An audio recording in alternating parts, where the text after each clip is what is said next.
kasih yang sempurna buat hidup kami sampai hari ini. Karena kami tahu apa yang kami lakukan adalah bukan untuk mencari keselamatan, tetapi kami sudah diberikan keselamatan. Bapa, terima kasih. Segala puji hormat syukur hanya bagi-Mu Tuhan. Karena kami sangat tahu Tuhan sangat mengasihi kami. Tuhan mengajar kami untuk terus melakukan kasih itu dalam hidup kami. Terima kasih Bapa. Jika sebentar kami akan menikmati kebaikan Tuhan lewat firman-Mu. Biarlah kesempurnaan hikmat yang daripada Engkau, itulah yang melingkupi kami. Sehingga apa yang disampaikan, itu karena kehendak-Mu. Terima kasih Bapa. Kami sambut firman-Mu dengan penuh sukacita di dalam nama Tuhan Yesus. Haleluya. Amin. Silakan duduk saudara.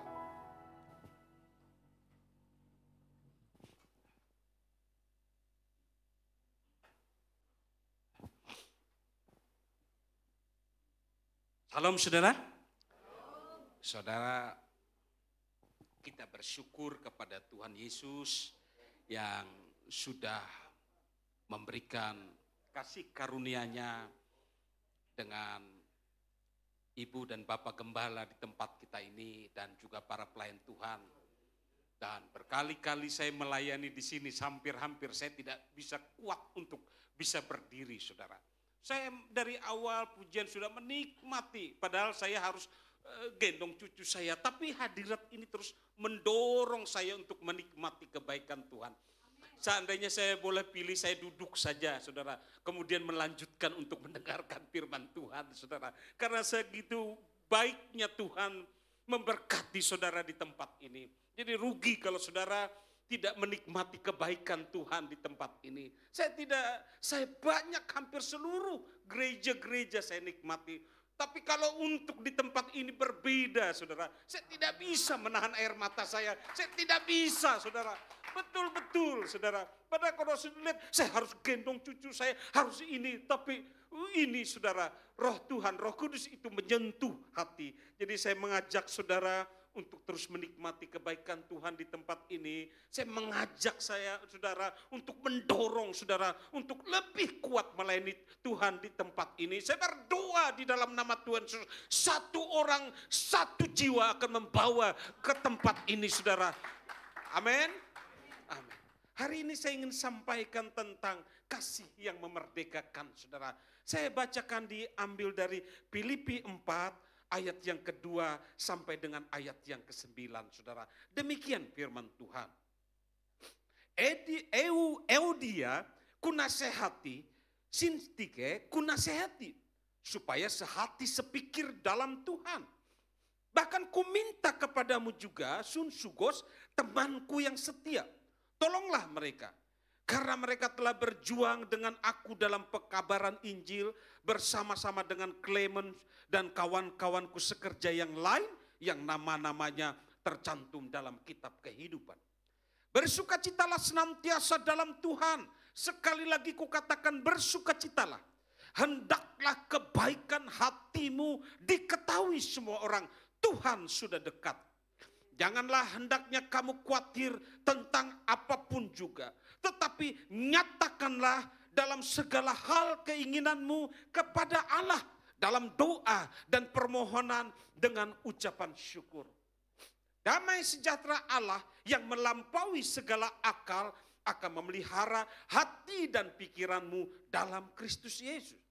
Jadi akhirnya saudara-saudara, semua yang benar, semua yang mulia, semua yang adil, semua yang suci, semua yang manis, semua yang sedap didengar, semua yang disebut kebajikan dan patut dipuji, pikirkanlah semuanya itu.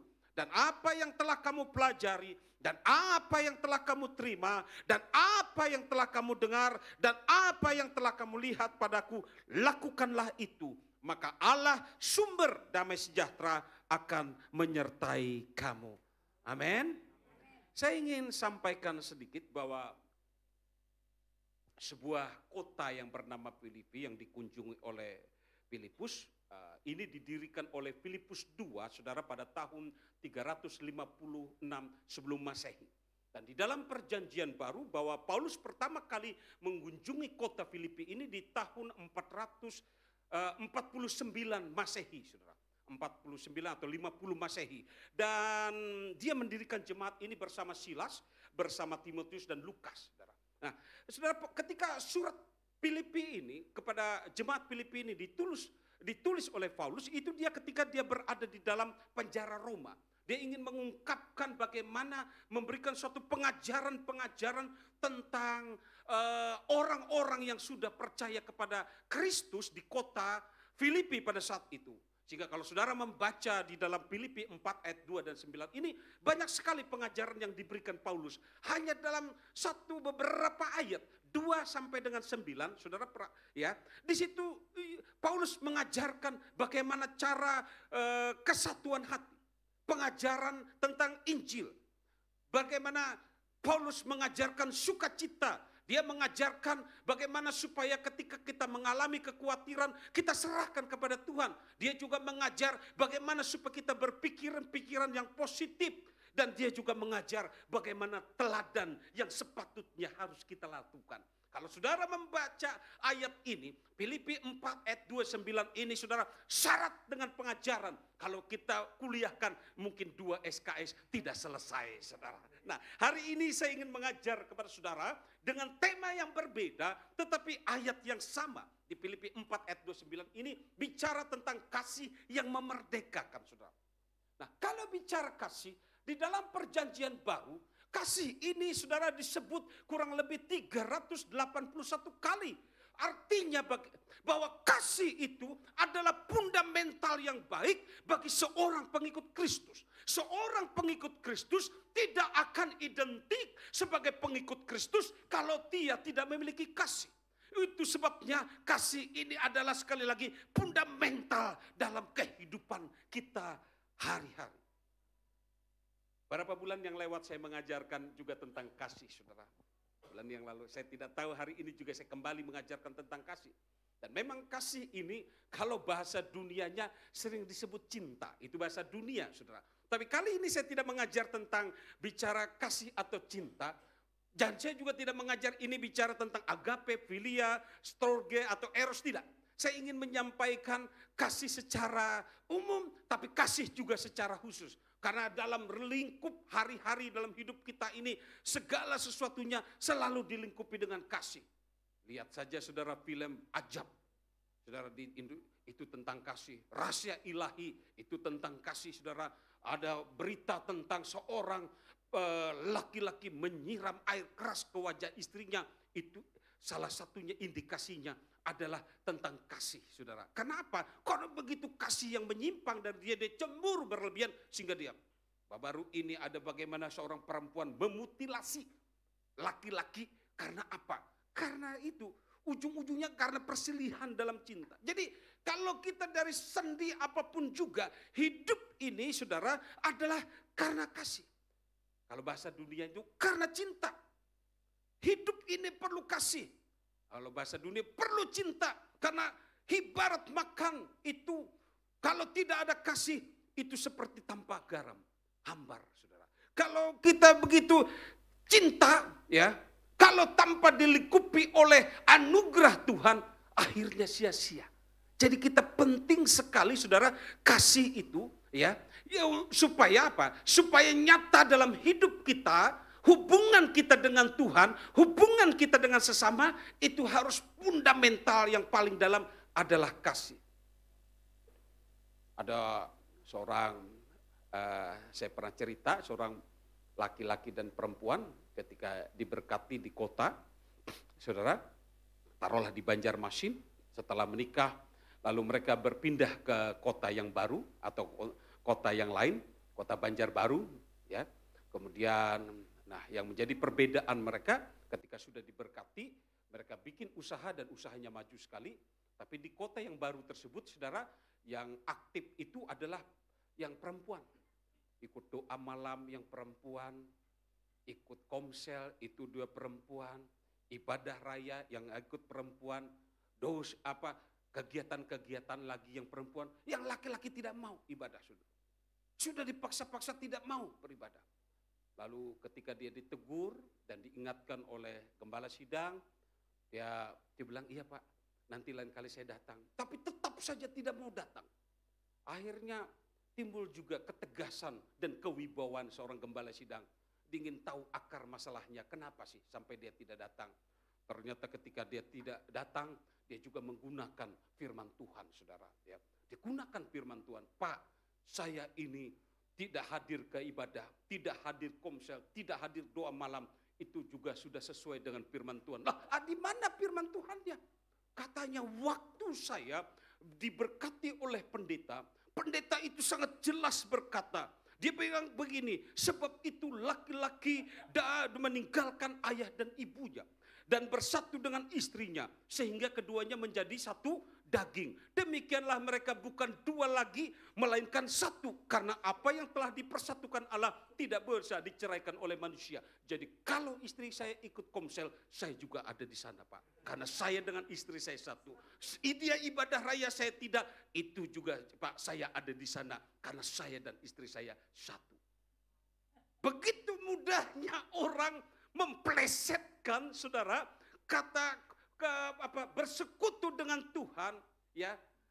Begitu mudahnya orang mengakui Yesus itu sebagai Tuhan dan juru selamatnya, dan dia berpikir bahwa dia sudah selamat. Dia berpikir ketika aku udah percaya kepada Tuhan, kan dari nenekku, kakekku, ayahku, ibuku Kristen, sudah jaminan kalau ikut Yesus itu pasti selamat. Bapak Ibu, kasih itu perlu bukti. Yesus itu hadir. Itu adalah karena bukti Bapa yang ingin menyelamatkan saudara dan saya. Sehingga dia praktekkan tanda buktinya. Siapa itu? Yesus Kristus. Hari ini pun kalau saudara ingin praktekkan bahwa saudara mengakui, mengasihi Tuhan, maka praktekkanlah kasih Tuhan itu lewat apa? Lihat sebelah kiri saudara, lihat sebelah kanan saudara. Saudara begitu kuat menyembah Tuhan, tetapi sementara tetangga saudara perlu keperluan hidupnya, saudara sebenarnya mampu untuk menolongnya, tetapi saudara acuhkan itu.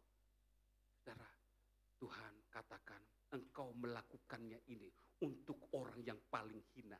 Engkau sudah melakukannya untuk aku. Jadi hari ini saudara, kasih itulah yang akan Tuhan salurkan dalam Yesus Kristus yang harus kita praktekkan dalam hidup kita. Karena ketika orang menangkap kasih itu, maka dia akan mengalami kemerdekaan dalam hidupnya. Kemerdekaan apa? Kemerdekaan untuk menyembah Tuhan. Kemerdekaan apa? Kemerdekaan yang totalitas bergantung harap kepada Tuhan. Karena di bawah kolong langit ini tidak ada satupun yang mampu memberikan pertolongan, keselamatan selain daripada Yesus. Itulah kemerdekaan kita. Yaitu di mana hak pilih kita itu sudah kita nyatakan bahwa kita adalah milik Kristus. Kemerdekaan itu tidak boleh saudara, ya, bukan tidak boleh karena saudara memiliki hak bebas untuk memilih. Tetapi hari ini saya menginginkan saudara dan saya satu hal yang sama, bahwa harusnya kita hari ini kemerdekaan yang Tuhan berikan lewat kasih yang sempurna itu kita satukan hanya ada di dalam iman kepada Yesus Kristus. Lalu pertanyaannya, bagaimana Pak Dana supaya kami ini bisa menikmati kasih yang memerdekakan, sehingga ketika kami memiliki hak bebas untuk melakukan ini, kami tetap memilih sekali Yesus, tetap Yesus. Apa yang harus kami lakukan? Yang pertama saudara, saya bacakan Filipi 4 ayat yang kedua. Bagaimana supaya kita menikmati kasih yang memerdekakan? Euodia kunasehati dan Sintike kunasehati, supaya sehati, sepikir dalam Tuhan. Yang pertama adalah arahkan hati dan pikiran kita itu kepada Tuhan. Artinya saudara, ketika saudara memiliki hati dan pikiran itu diarahkan antena saudara kepada surga, maka percayalah saudara akan menikmati kemerdekaan. Kasih yang memerdekakan kalau hati dan pikiran saudara itu terarah kepada Kristus. Saya suatu hari waktu naik pesawat, saudara, dan ada seorang pejabat, salah satu pejabat yang ada di Kalimantan Selatan ini. Nah, pada saat dia datang, saudara, ada beberapa dengan istri, anak dan menantu bahkan cucunya. Rupanya juga satu pesawat itu dengan dengan ada karyawannya atau pegawai yang ada di Provinsi Kalimantan Selatan ini. Begitu dia lihat salah pejabat itu, dia langsung saudara, Pak, kita sepesawat. Oh iya, kemana tujuan ini? Dia pakai gunakan bahasa Banjar. Dan pejabat itu kebetulan gendong cucunya, saudara. Mohon maaf kalau dibandingkan dengan Cio, 11-12, bukan 11-12, saudara. 5-11, saudara. Lebih ganteng cucu saya, saudara.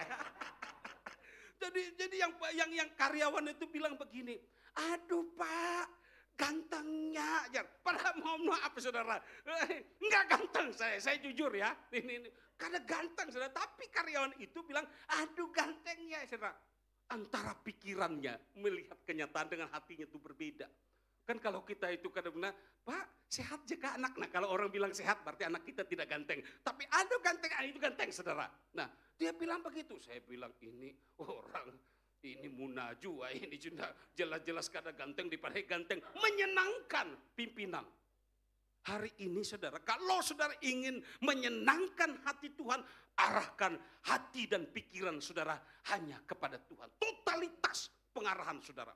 Nah, kalau orang yang totalitas, sehati sepikir, mengarahkan kekuatan, kebaikan hatinya hanya kepada Tuhan supaya bisa ditransferkan kepada, saya percaya orang itu pasti, saudara, sehati sepikir itu adalah bicara tentang fokus.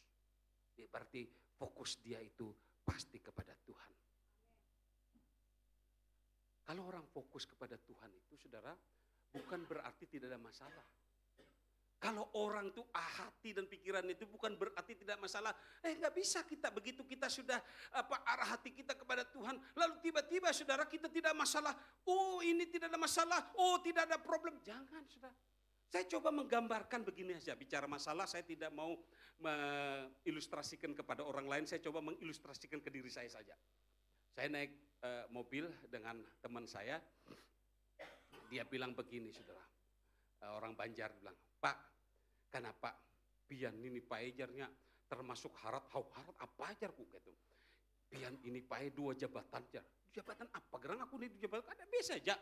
1 jabatan pian ini hakim, yang kedua pendeta. Wah, dalam hatiku kalau 2 jabatan ini berat juga ini. 1 hakim, 1 pendeta. Pian pernah ada masalah dalam hatiku. Kalau masalah, saudara, jangan dipikir 2 jabatan ini tidak masalah. Banyak masalah. Saya sambil 1 contoh masalah sebagai hamba Tuhan, pendeta. 1 contoh, saudara. Ini 1 contoh kalau masalah buat hamba Tuhan. Kalau kita lagi khotbah kayak begini, saudara. Tiba-tiba kita lihat ada jemaat yang tertidur. Lalu hati kita, saudara, bisa, aku uyuh kayak ini guring. Kan gitu, saudara. Hati kita. Itu 1 contoh. Ini masalah buat hamba Tuhan ini. Nah, yang kedua masalah yang berikutnya apa? Saya untuk beberapa 1 tahun ini agak kurang frekuensi khotbah untuk anak muda. Biasanya saya diundang mereka khotbah untuk anak muda. Tapi karena melihat mereka sudah mulai beberapa rambut saya mulai putih-putih mungkin kurang buat mereka sudah tidak sehitam dulu rambut saya mungkin kurang 1. Nah, yang jadi problem saudara kalau saya seperti biasa. Kalau anak muda kan ya udah suka-suka mereka baju pakaian mereka. Saya sih enjoy saja. Tapi yang jadi problem, pernah loh saya satu khotbah itu padahal dia worship leader, saudara. Pemimpin pujian, saudara. Tapi belahannya itu, roknya itu yang tidak menunjukkan worship leadernya. Duduk di depan, giliran saya. Ketika saya bilang, saudara-saudara. Nah itu saudara, lihat belahan itu kan jadi problem bagi saya, saudara. Bujur jago saudara. Bujur jadi problem. Memang seperti yang bilang, dilihat yang ditunjuk-tunjuk itu dosa, kan gitu belum? karena dilihat barang baik, kan begitu saudara. Ini jadi problem buat hamba Tuhan. Nah, kemudian misalnya saya foto dengan jemaat, Pak, foto pala. Nah, tangan saya yang kayak ini, kalau mau foto kan benarnya perempuan kiri kanan, kan kadang-kadang saya begini dianggap kampungan. Karena kan saya takut juga nyenggol-nyenggol kan gitu. Apalagi bukan muhrimnya kan. Nah, saya yang terlalu begini, apa tuh pendetanya kelanjian, bahaya juga. Kalau saya itu foto saudara, kalau saya khotbah tentang berkat, apa pada ini khotbah tentang berkat-berkat materialistis kolenya nih. Aliran teori kemakmuran kepada nenek. Saya khotbah saudara tentang apa ya Ki? Tentang penderitaan. Kepada nenek kayak kurang beriman lah. Khotbahnya menderita terus gitu. Surga menderita, kurang beriman. Saya khotbah dengan misalnya jam tangan. Wah itu kira-kira dari perpuluhankah? Atau dari apa? Jadi problem saya. Saya khotbah panjang. Apa jar kepanjangan jar? Kawan aja sudah lapah aja, nah kan kejenuh. Saya khotbah pendek, kenapa pada hari ini khotbahnya pendek, kurang bahan kah? Problem saudara. Problem, jangan dianggap hamba Tuhan itu kagak problem saudara. Tapi kalau saya itu tadi nangis-nangis itu bukan karena problem. Tapi karena saya menikmati hadirat Tuhan di tempat ini, amin. Haleluya. Nah itulah sebabnya kalau kita fokus, hati dan pikiran kita tertuju hanya kepada Tuhan. Saudara, saya gelombang itu boleh datang. Masalah boleh datang. Persoalan boleh datang. Tapi kita tidak akan pernah menggeser. Saudara, hanya tertuju kepada Kristus. Fokus kepada Kristus. Suatu hari ketika Yesus bersama murid-muridnya, ada suatu perjalanan dan Yesus pada saat itu berada di buritan kapal. Dan dia tidur saudara, dan tidur. Nah, ketika pada saat mereka berangkat itu, Yesus yang mengajak mereka untuk berangkat. Ada Yesus di dalam. Tapi ketika ada persoalan, ada angin, ada ribut, ada gelombang, mereka tidak fokus kepada siapa? Kepada Yesus yang ada di buritan. Tapi mereka fokus kepada persoalan angin gelombang. Sehingga dia membangunkan Yesus. Dia bilang apa? Supaya guru, engkau tidak peduli. Apakah kita akan binasa? Jadi mereka berkata adalah bicara tentang kejasmanian mereka. Padahal mereka tahu ada Yesus yang memiliki kedaulatan melebihi dari segalanya. Akhirnya Yesus berkata, diam. Tenanglah, maka redalah angin dan gelombang itu. Hari ini Bapak Ibu, kalau mungkin kita pernah goyang-goyang juga menghadapi setiap persoalan, mari kita merestorasi hati kita. Karena kasih yang Tuhan berikan itu adalah kasih yang sempurna. Yang memberikan kemerdekaan buat kita tidak terikat kepada yang lain. Tapi hanya kepada Kristus. Kita hanya bilang, Yesus, aku percaya engkau pasti menolong aku. Tidak selamanya, saudara, orang benar itu goyah. Ketika kita menyerahkan segala gejolak hati kita, kekhawatiran kita kepada Tuhan. Tuhan pasti bertanggung jawab atas hidup kita. Amin. Itulah sebabnya saudara, kita memang harus fokus kepada Tuhan. Karena Tuhan itu adalah segala sumber pertolongan. Tuhan itu adalah sumber dari sumber kekuatan dan kekuasaan. Apa yang harus kita lakukan? Arahkanlah hati dan pikiran kita hanya kepada Tuhan. Saya belajar mengarahkan hati dan pikiran saudara kepada Tuhan. Suatu hari istri saya itu kebetulan saudara, salah satu yang dia suka adalah suka kayak dulu tuh kan ada di koran Bipos atau di Kalimantan Post atau yang media itu kan, karangan sosial media yang kadang-kadang promo kemerdekaan tanggal sekian ada diskon gitu. Wah, istri saya paling suka namanya diskon saudara. Yang jadi problem pada saat itu gaji saya juga terbatas saudara kan. Tapi istrinya ngejar diskon ini, apa yang harus saya lakukan? Ketika kami jalan, Pak, ini ada pembukaan di Anujarnya, di Duta Mall, Pak, ada diskon sini, yuk kita ke sana. Ya sebagai suami yang baik ya, sesekali kan perlu ngajak istrinya berjalan, jalanlah kita. Nah pada saat yang promo diskon itu, hati saya praktekkan arah dan hatilah kepada Tuhan. Aku berdoa, saudara. Saya lupa itu, apakah pakai bahasa roh atau bahasa Indonesia, saya nggak ngerti, saudara. Yang pasti, saudara, aku patahkan kuasa Jokowi diskon itu, supaya Jokowi jangan terlalu banyak ambil. Intinya begitu, saudara. Saya mengarahkan pura masing, mungkin bahasa waktu itu bahasa roh saya nggak ngerti, lupa saya, saudara. Nah betul, saudara. Istri saya begini, bagus kan, hambarnya. Dia pilih lagi, aku dalam nama Tuhan Yesus aku kayak ini. Soalnya kan hitungan budget kan terbatas gitu. Betul, karena dia ambilnya. Biasanya dia tangan kiri hibak, tangan kanan hibak, saudara gitu. Tapi hari itu tidak ada hasil. Karena apa? Aku tengking dulu roh diskon itu, saudara. Karena arah hati dan pikiranku pada Tuhan. Nah, masalah diskon aja kan bisa dipatahkan. Apalagi masalah yang lain, Bapak Ibu. Amin. Yang penting arahkan hati dan pikiran kita kepada Tuhan. Tuhan itu pasti bertanggung jawab sekali lagi atas hidup kita. Ada amin? Haleluya. Yang kedua, saudara, apa yang harus kita lakukan? Ketika kita, saudara, ingin menikmati kasih yang memerdekakan itu. Kalau yang pertama tadi arahkan hati dan pikiran kita kepada Tuhan. Maka yang kedua, saudara, saya bacakan Filipi 4 ayat 7 dan 8.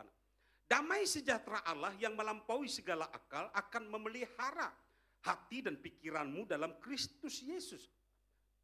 Jadi akhirnya saudara-saudara, semua yang benar, semua yang mulia, semua yang adil, semua yang suci, semua yang manis, semua yang sedap didengar, semua yang disebut kebajikan patut dipuji, pikirkanlah semuanya itu. Jadi setelah saya merenungkan ayat ini, apa yang harus kita lakukan ketika menikmati kasih yang merdeka? Yang kedua adalah bertindaklah dalam kata dan pikiran sesuai kebenaran. Jadi yang kedua ini, saudara, kalau saudara ingin menikmati kasih yang merdeka, tindakan kata dan pikiran kita itu harus sesuai dengan kebenaran. Satu contoh saya ambil di Alkitab saja, ketika adanya satu kesombongan dari Ananias dan Sapira. Dia punya tanah dan itu di bawah kekuasaan dia. Kalaupun dia menjual tanahnya, itu juga hasilnya di bawah kekuasaan dia. Tapi prakteknya Ananias dan Sapira ini minta ditangguh. Minta ditangguh itu sombong, saudara, supaya orang melihat, saudara, ya. Nah, banyak orang yang minta ditangguh, ya. Satu saat, contoh, kalau misalnya kadang-kadang kalau kita yang itu kita tidak mau minta ditangguhkan, kalau kolekte itu kita kita regam tangan kita, kita masukkan ke dalam gelang, kita lepas, selesai. Orang tidak melihat. Yang tahu kolekte kita berapapun jumlahnya adalah antara kita dengan Tuhan. Tapi kalau orang minta ditangguh, keluar 100 ribuan, mereka gitu, itu minta ditangguh, saudara. Pada banyak orang yang minta ditangguh. Nah, Ananias dan Sapira itu minta ditangguh. Dia ingin sok-sokan ngomong dengan orang, gua loh, ini menjual tanah, gua serahkan di kaki para rasul supaya orang tahu bahwa inilah hasil pengorbanan kami. Tapi nyatanya bohong. Saudara, tidak semua yang diserahkan sehingga apapun Ananias mati. Singkat cerita, Sapira pun ketika ditanya oleh Petrus juga mengaku yang sama dengan kebohongan yang sama, mati. Hari ini Bapak Ibu, kalau kita ya, hati, perkataan dan pikiran kita itu tidak sesuai dengan kebenaran, lambat atau cepat kehidupan kita, rohani kita akan mati. Suatu hari saya melayani salah satu gereja, saya sebut saja gereja Protestan, saya juga khotbah, saudara. Pokoknya ada salah satu gereja Protestan, saya tidak sebut gereja mana. Nah, pada saat itu penentunya bilang, loh kenapa? Saya bilang, bina diawasi. Aku bilang, yaitu Pang Padanai, kami perlu mengawasi katanya. Yang di lantai 2 itu, nah kotak kolektenya atau kantong kolektenya. Kenapa? Orang bilang, ada pesulap. Ya. Pesulap gimana dalam hatiku? Pesulap itu, saudara, ini duit kantong kolektor, tangan kosong, cep, gitu. Nah, begitu dia tarik, ada di dalam itu saudara sulap. Kan gitu lah, ya kan. Set kosong, nyep, nyep ada. Nah, beberapa kali katanya kepergok orang itu saudara. Nah, saya sedih sekali. Saya kenal orangnya itu saudara. Siapa namanya? Saya kenal. Tapi saya lihat mukanya cool aja saudara. Kalau dibandingkan musyabat tatelo malaikat mungkin kita terkecoh saudara, saking coolnya muhanya itu saudara. Antara yang malaikat yang mana lah, yang ini kayak yang ini, saking coolnya. Tapi perbuatan tangannya main sulap itu yang jahat saudara. Jadi ketika saya dengar tuh, aduh kasihannya lah kok orang ini. Saya cuma hanya berpikiran begini, kalau dia tidak bertobat dari permainan sulapnya, apakah dia masih hidup? Kulihat saat ini tetap hidup, tapi orang masih hidup saudara. Tapi kalau dia tidak bertobat, mati rohaninya. Tapi saya berdoa saudara, saya tidak tahu apakah terjadi perubahan atau tidak, saya tidak berani memvonis orang. Karena detik-detik terakhir keselamatan kita itu ditentukan ending yang terakhir. Siapa tahu dia sudah bertobat kan, tapi ini yang saya ceritakan adalah cerita beberapa tahun yang lewat ketika seorang panetua bercerita dengan saya. Ada pemain sulap. Kalau dia saudara tidak bertobat, mati rohaninya. Karena apa? Karena kata dan pikirannya tidak sesuai dengan kebenaran. Apa yang tantangan kita ya saudara dalam kehidupan di dunia ini? Yang pertama adalah bicara tentang keinginan daging. Yang kedua adalah bicara keinginan mata. Dan yang ketiga adalah bicara tentang keangkuhan hidup. 3 hal itu selalu mempengaruhi kehidupan kita. Tetapi kalau kata dan pikiran kita sesuai kebenaran, percayalah Tuhan akan melakukan yang terbaik dalam posisi dan keadaan dimanapun kita berada. Tuhan tidak pernah salah memberikan di mana posisi saudara. Berarti disitulah saudara akan menjadi berkat bagi orang lain. Itulah sebabnya kata dan pikiran itu harus selaras dengan kebenaran. Kalau tidak, itu akan membahayakan buat hidup saudara. Suatu hari, saudara, ada panetua, dan kebetulan panetua itu saudara pinter untuk menyampaikan firman Tuhan. Nah, istrinya biasa-biasa saja, tapi yang penetua laki-laki. Suatu hari mereka masih punya anak kecil sekitar umur 2 atau 3 tahun. Nah, pada saat itu ada acara ibadah, saudara. Ada ibadah sore dan dia bilang, jaga dulu ya yang anak ya, yang 3 tahun. Jangan Pak, saya hari ini kata mamahnya, kata yang istrinya, ada rapatan ibu-ibu PKK di RT. Jadi nanti bapak aja bawa. Lah, tapi kan aku harus khotbah nanti, ada renungan yang harus enggak apa-apalah sekali. Ya udah, dia bawa anaknya umur 3 tahun itu saudara ibadah. Nah, pada saat habis lagu pujian dan jadwalnya penetua itu untuk menyampaikan renungan. Terus anak yang 3 tahun ini usianya langsung waktu asik lah, dia bilang begini, Papa, dengan suara keras, aku mau pipis, Papa, aku mau kencing. Malu. Di saat dia mulai khotbah berapi, anak umur 3 bilang, Papa, aku mau kencing, aku Papa pipis. Sudah, diam deh sebentar, dia tuntaskan khotbahnya sesingkat-singkatnya, saudara. Lalu dia bilang, ajar anaknya umur 3 tahun, Nak, kalau mau kencing itu jangan bilang kencing, bilang nyanyikah atau apakah. Oh gitu ke Pak, jadi harus bilang apa? Bilang nyanyi aja lah, biar supaya cepat katanya. Oke. Dan suatu hari saudara, waktu dia giliran khotbah, anak itu umpat, bapaknya begitu dia asik menyampaikan renungan, anaknya, Papa, aku mau nyanyi. Dia sudah paham, jemaat sebentar ya, katanya anakku mau nyanyi, kan lebih elegan saudara, daripada Papa kencing, kan kayak kagak sopan. Lebih baik dia bilang, Papa aku mau nyanyi. Penetua itu, lega dia bilang. Nah, suatu hari ketika istrinya lagi ada perjalanan dan pada saat itu hari sudah mulai agak malam, saudara, dan dia harus jadwal untuk menidurkan anaknya yang umur 3 tahun. Pada saat dia mencoba mentidurkan anak, dia, ayo nak, ini sudah malam, ayo kita tidur. Bapaknya pura-pura pejam mata dan tidak bergerak. Anak itu juga mulai hendak mau tertidur juga, sudah.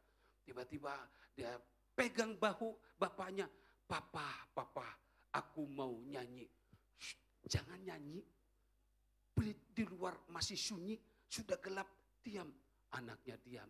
Tapi dia kata, papa, aku mau nyanyi. Kalau kamu mau nyanyi, jangan keras-keras. Nih, papa dengarkan di telinga. Begitu dia pasang telinga, anaknya buka korsletingnya. Nyanyi, tadi diubah dari asalnya apa? Kencing. Dia kencingi di telinga bapaknya. Karena tadi lagu apa? Harusnya kencing diubah jadi nyanyi.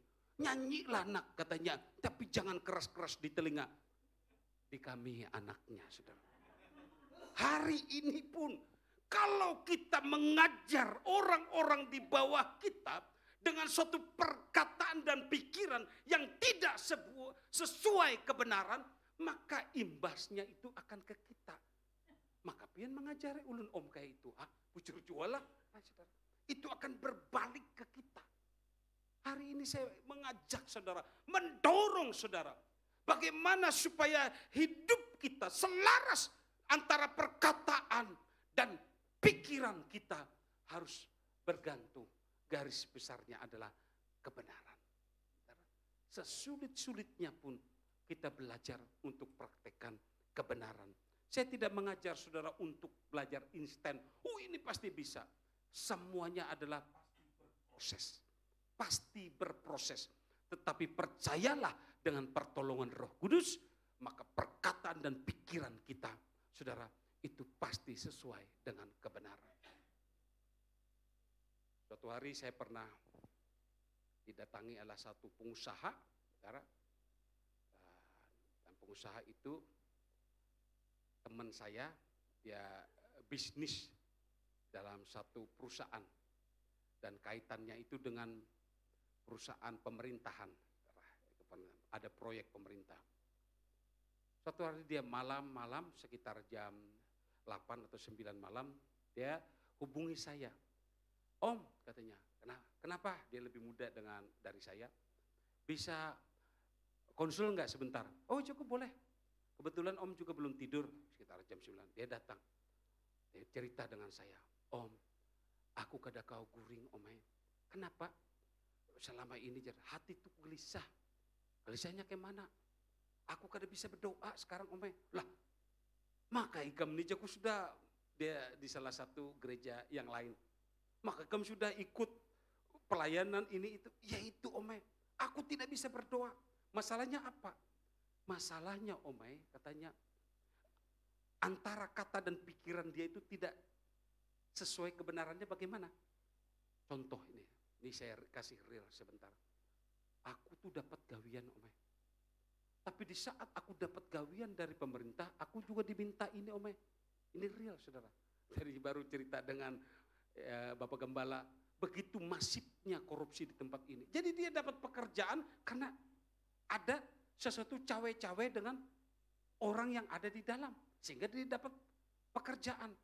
Nah di satu pihak om, katanya aku di gereja, aku aktif, aku doa malam aktif, nah aku menyembah. Tapi kelakuanku itu om kayak ini. Itu yang membuat aku tuh kada bisa berdoa om. Rasa kayak mana jarnya kayak itu. Nah, saya juga minta hikmat Tuhan, kayak mana ini caranya lah menasihat orang ini. Karena dia konsul dengan saya, otomatis saya harus memberikan suatu pengajaran. Lalu saya dapat hikmat. Kalau kamu kada bisa berdoa, jakulan Tuhan, kamu bisa berdoa. Pakai itu kamu, kamu sih berdoa aja. Tapi ikam harus curhat dengan Tuhan. Karena antara curhat dengan Tuhan dengan doa itu 11-12 saudara. Ya. Jadi kamu tuh jago ngomong aja, Tuhan, ini aku nih Tuhan tertekan batinku, jiwaku ini tertekan Tuhan. Aku percaya Tuhan yang namanya berkat itu sumbernya dari Tuhan, bagaimanapun caranya dari Tuhan. Tapi kenyataannya kini Tuhan, aku dapat gawian Tuhan. Nah, aku diminta duit oleh buahnya. Nah, amun aku kada memberi duit Tuhan, dihambat-hambat mereka persoalan kerjaan di lapangan ini Tuhan. Dan kalau terhambat pekerjaan itu dan sebagainya, ya mengganggu aku juga. Kada ku bari Tuhan, kayak itu. Aku bari bertentangan hati nurani. Kamu curhat aja jalan Tuhan. Nah selanjutnya, karena biar Roh Kudus yang akan menolongi kamu. Apa yang harus kamu lakukan sesuai dengan kebenarannya, pasti kamu diberikannya. Begitu dia bilang, begitu sudah selesai, dia konsultasi. Beberapa minggu kemudian dia datang. Gimana aja kok, sudah kau berdoakah? Kada Ome, aku ini curhat terus lawan Tuhan. Ada masalah, gimana rasanya?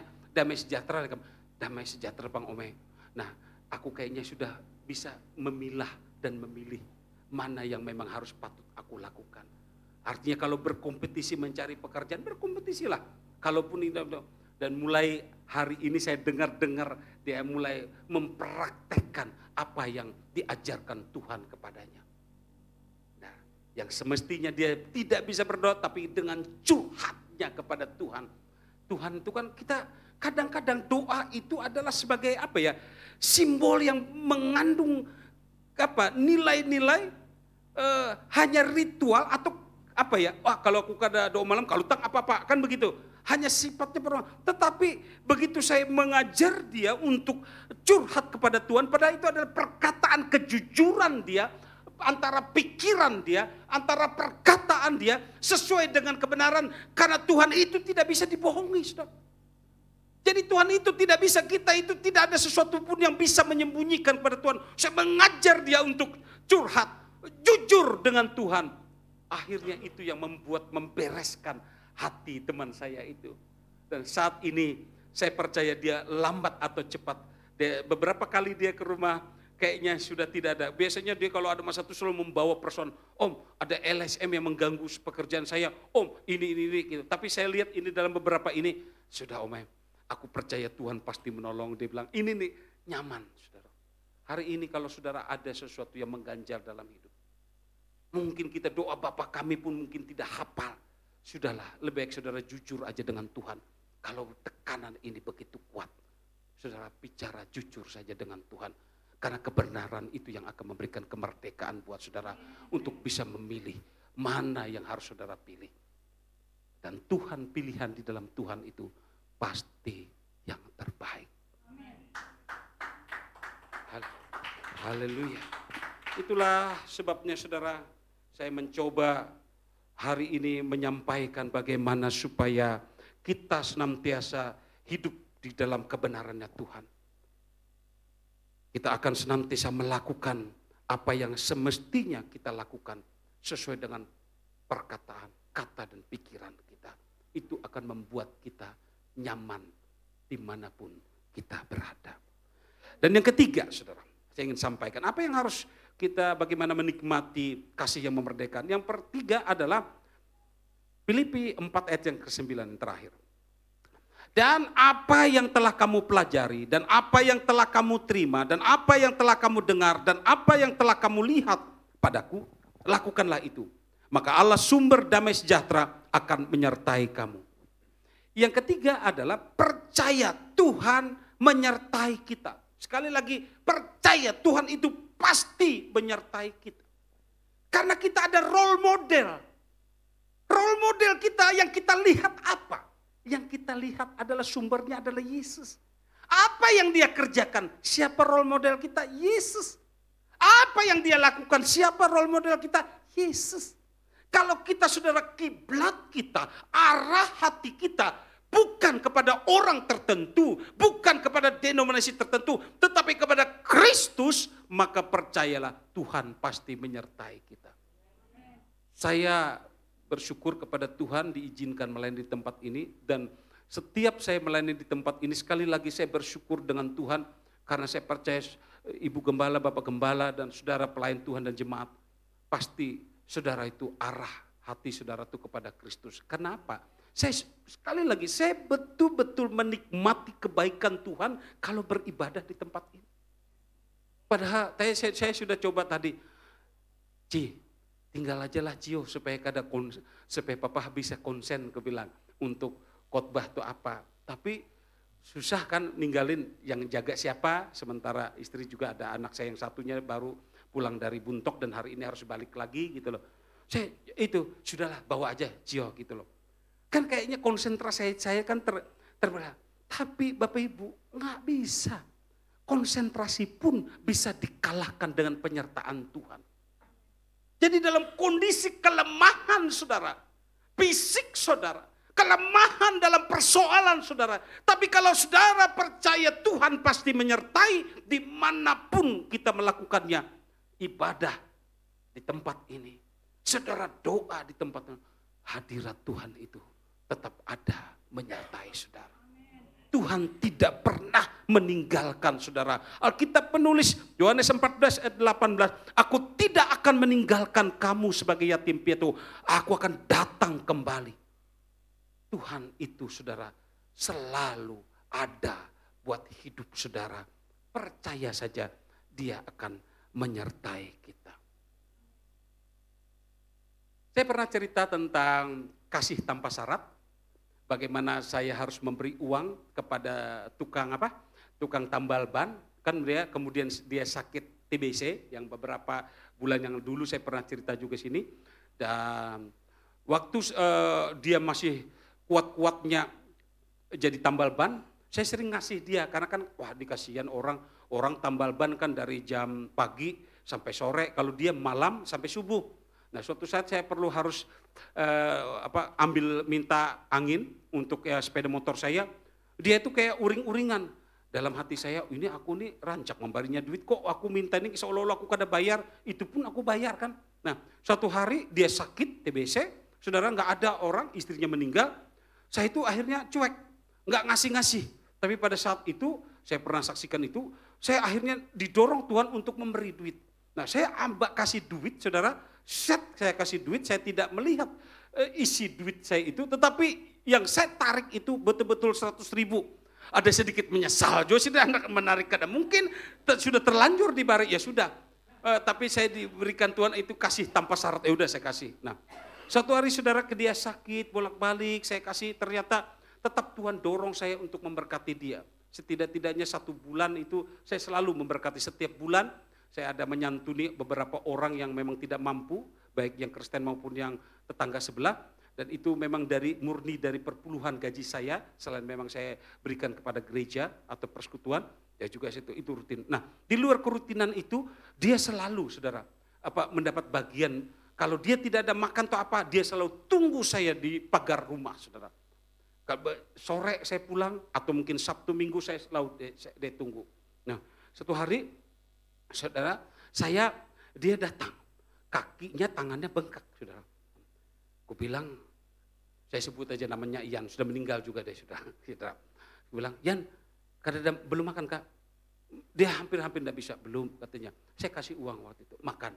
Lalu saya bilang begini, kalau di sepanjang komplek DPR ini, kalau aku masih di Banjarbaru belum kada pulik, ikan makan aja. Suruh orang tuh nyatat, kalau Sabtu atau Minggu aku ada di Banjar, jaku biar aku bayar kena utang ikam lah, makan aja ikam jaku. Di sepanjang warung ini kada ada kenal do aku.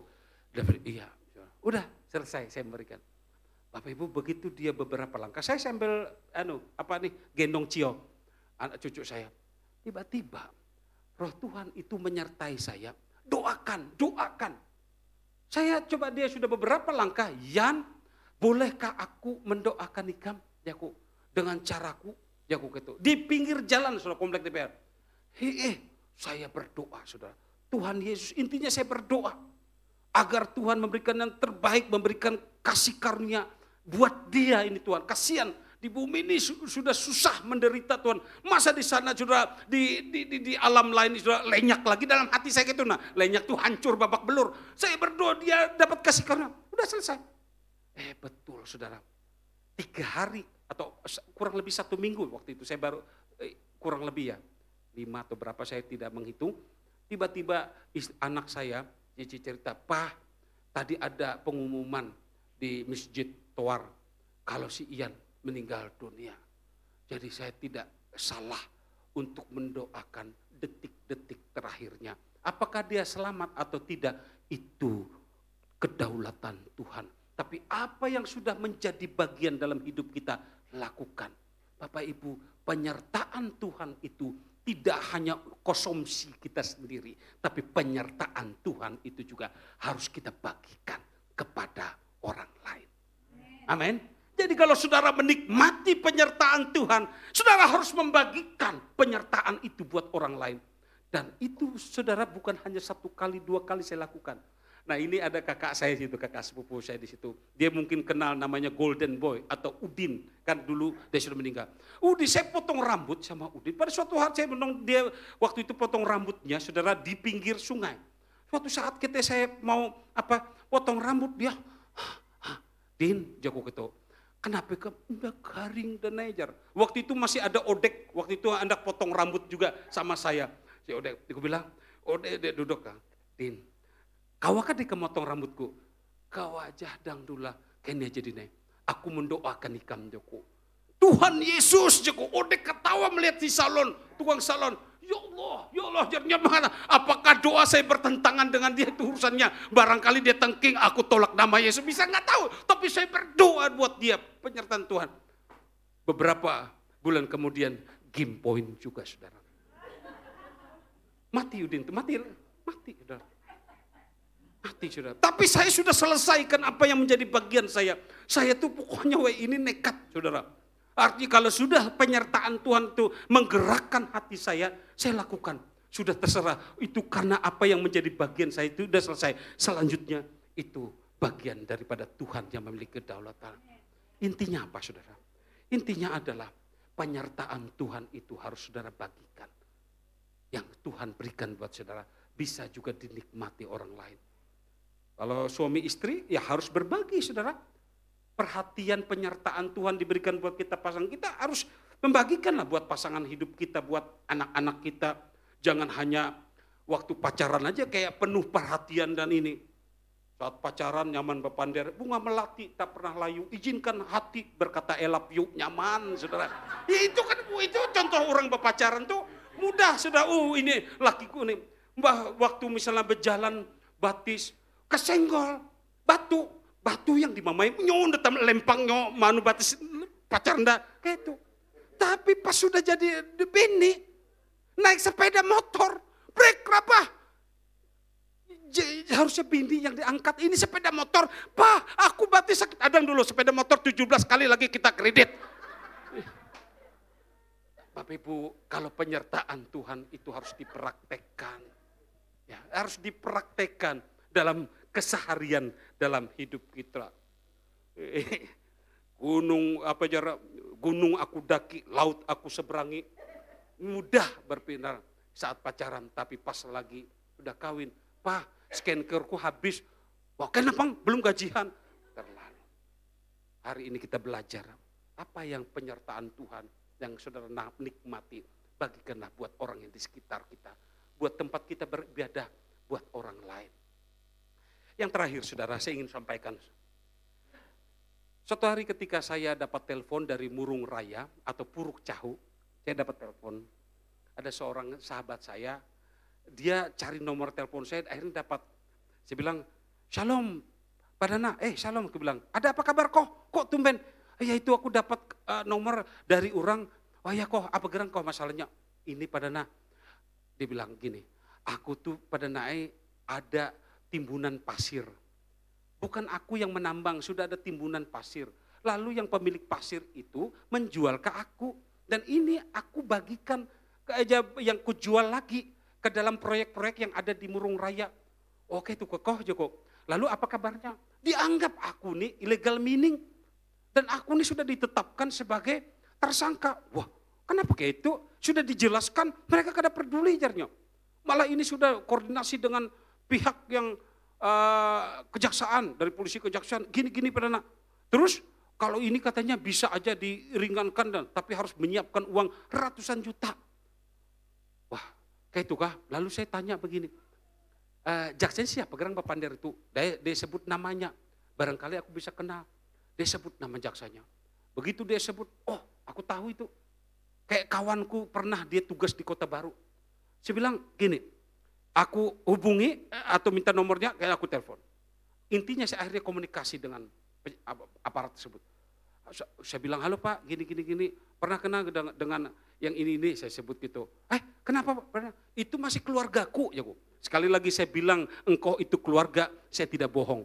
Kalau dihitung dari jurit Adam dan Hawa pasti sangkut aku. Sekali lagi ya kamu. Lah aku kada bohong. Ini amun dihitung dari Adam dan Hawa lah nyatakan.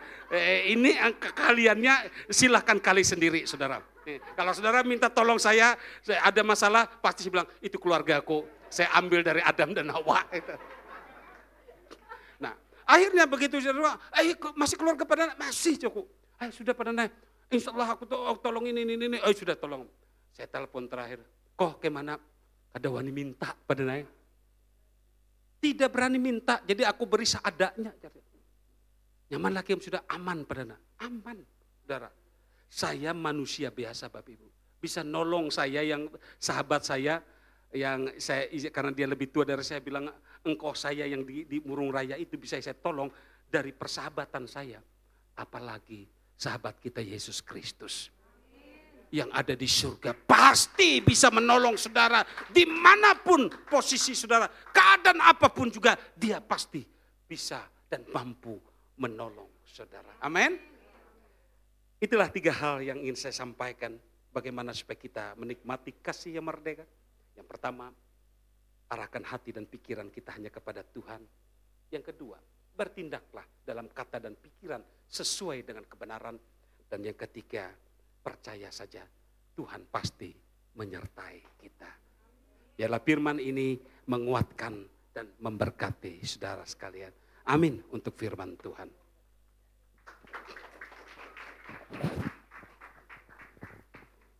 Iya, terima kasih. Sebelum kita akan berdoa, saya undang pemusik, Uncle.